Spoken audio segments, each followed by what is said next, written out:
Видеоны тоқтаған жерден жалғастырамыз.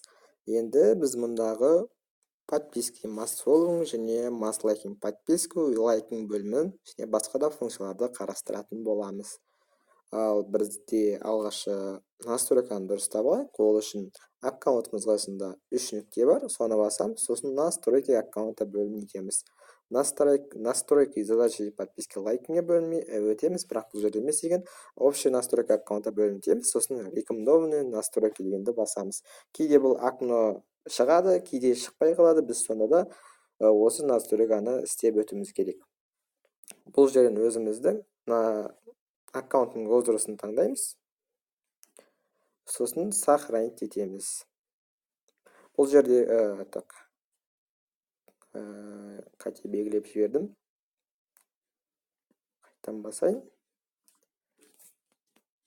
Мына жерде қарап отырсаңыздар, интервал между подписками 50-де 161. Қазір мен 1 жылдан, менің аккаунтым 1 жылдан асты, сохранить етем. Мына жерде 50-де 70 болып тұр. Бұл жердегі настройканы қалай жұмсайтынын айтып бастарыңыз қатырмай қойын. Мен де көбісін жақсы білмеймін, яғни маған бұл қажет емес негізінде.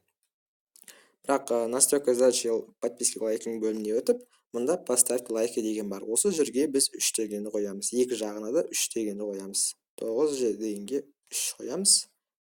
Яғына да 3 қоямыз. Болды. Яғни бұл подписка жасап 3 суретіне лайк қояды. Ал енді 3 суретіне кездейсоқ 3 суретіне, яғни барлық 3 суретіне емес, кездейсоқ 3 суретіне лайк қойсын дейміз. Міне, мынау қосылып тұрсын. Болды. Енді өзіміздің парақшамызға қайта ораламыз.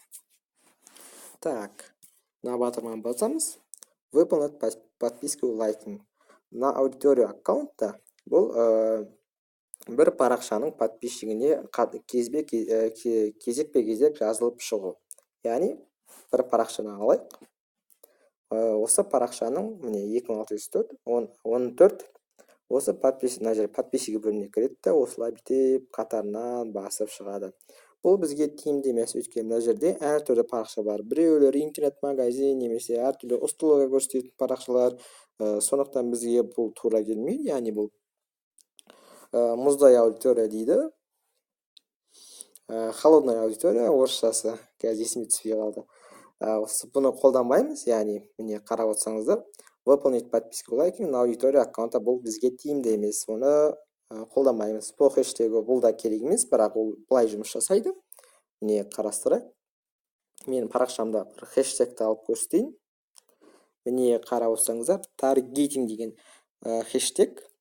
Осы хэштегті кім өзінің жазбасына қоятын болса, кім біреу қою мүмкінді, кім қойған, соның парақшасына өтіп, сол адамға жазылатын болады. Не мысалы, осы адам қойыпты, подписаться етеді осыған. Кейін кім тағын қойыпты, мына бір парақша қойыпты, оған да подписаться етеді. Сондықтан мен керек емес подписаться ете салайын. Керек емес қайтадан подписаться ете салайын. Мен мысал ретінде көрсетемін, сіздерге дәл осылай жұмыс жасайтын болады негізінде. Бұл хэштегі қолданып көрсеңіздер болады. Мына жерге керекті хэштегтерді қосамыз. Алматы деп қойық. Алматы. Не қосылды? Плюс басамыз. Жоқ, қалай қосылады, қазір көрейік. Алматы плюс. Бірінші аудитория жинайды екен. Жақсы, бұл ұзақ уақыт алады екен, бізге негізінде хэштегте кіреміз. Геотег бұл да керек емес. Бізге ең қызықтыратыны бұл жазбаға лайк басқан адамдар. Лайкнувших публикаций. Мен де орысша онша айта алмаймын. Қазір мысал ретінде көрсетейік бір пост алып. Так.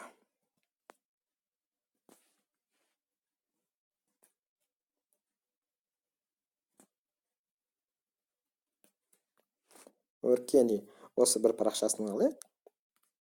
Мына бір жазбасын копировать ссылку деп аламыз. Енді программа қайта ораламыз. Осы жерде сілтемені қоса саламыз.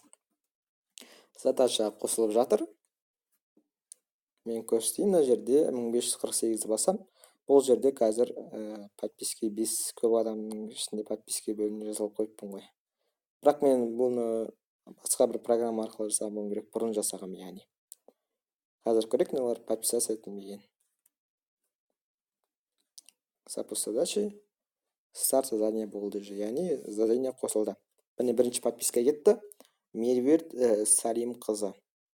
Бұл аккаунт закрыть екен. Закрыть аккаунтта суреттері болса да, бұл суреттер бізге көрмейді, сондықтан лайк қоя алмайды. Парақшамызға қайта оралайық. Айтпақшы, біз осындай закрыть аккаунттарға автоматты түрде өткізіп жіберсек болады, яғни закрыть болатын болса, ол адамдарға жазылмайды. Ол үшін біз настройкаға барамыз. Настройки, подписки, лайкинге.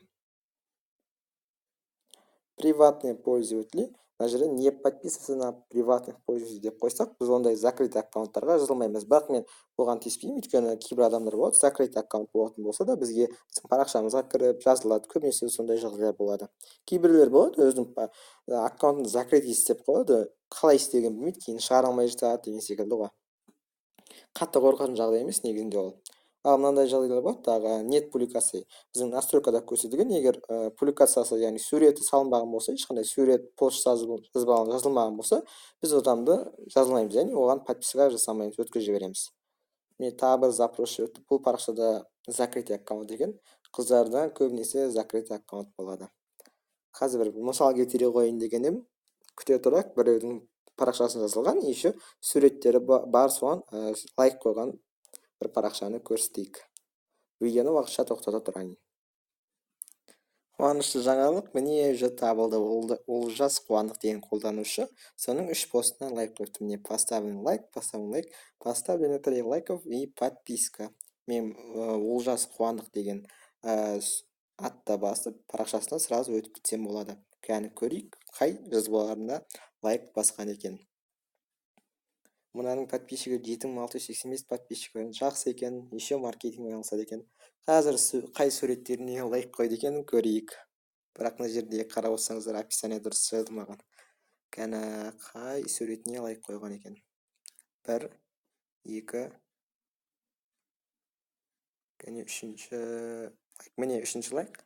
Міне 3-ші лайк, мына 1-ші, 2-ші лайктар қосылады. Тіпті 4 постына лайк басып кеткен секілді. Кейде осындай қателіктер болады, 5-6 постына лайк басып кету мүмкіншілігі бар.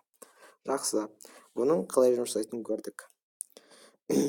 Осылай аудиторияны таңдап, подписка бөлімін жасап отырсақ болады. Мынаны біз админ задание басу арқылы жасасақ болады.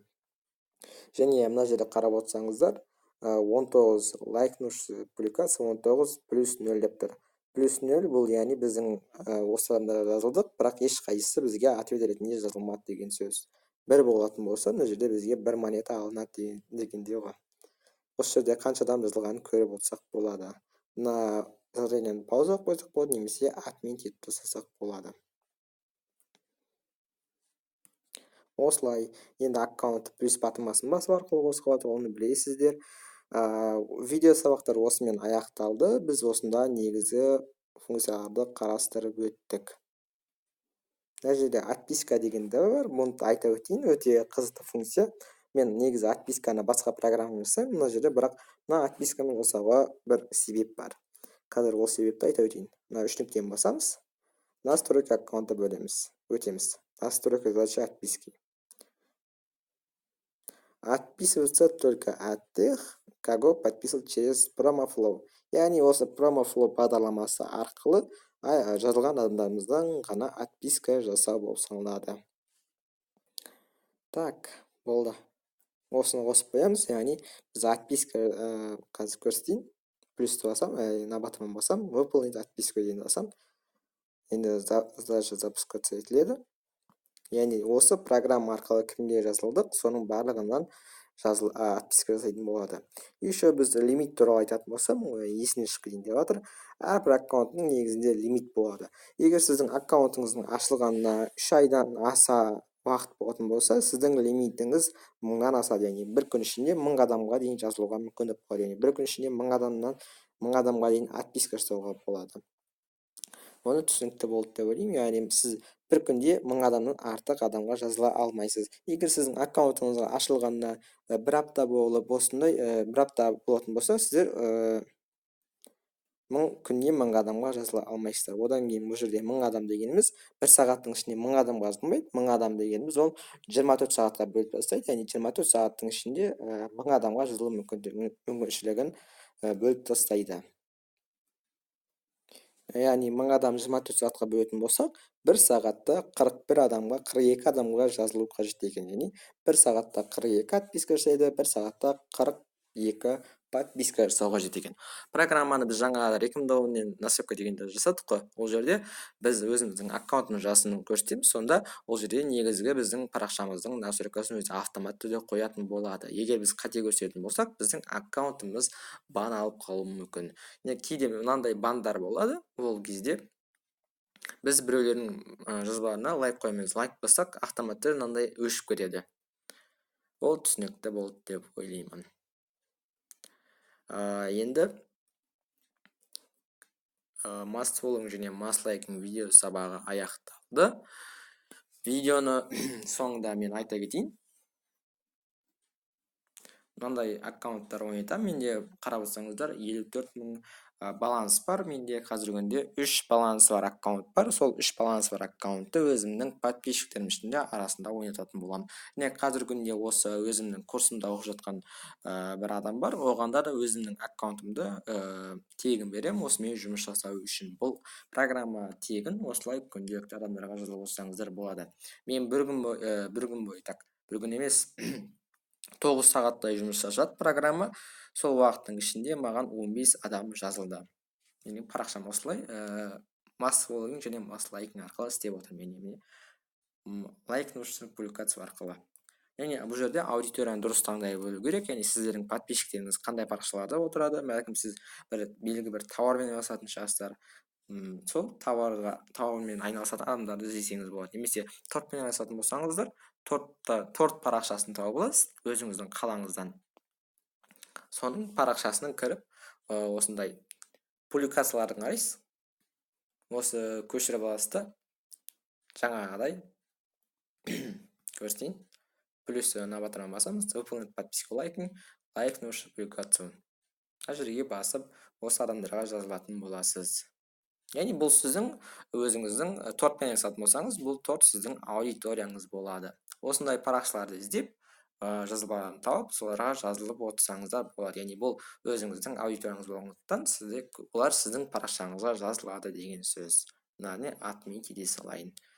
Видео ұнаса, осы видеоға лайк қойыңыздар. Сұрақтарыңыз болса, комментарий жазыңыздар. Мен және бір өтініш сіздерден, мен өз видеомды өте сапалы қылып жасауға тырысып жатырмын. Сондықтан өз кеңестеріңіз болса маған жазсаңыздар. Маған қалай жасау қажет, қай жерде қалай дұрыс көрсету керек. Мен бұл видеоны көбінесе новичоктар үшін үйреттім, яғни новичоктар үшін арнадым. Оларға осы видео түсінікті болады деп ойлаймын. Міндетті түрде комментарий жазыңыздар. Рахмет, сау болыңыздар.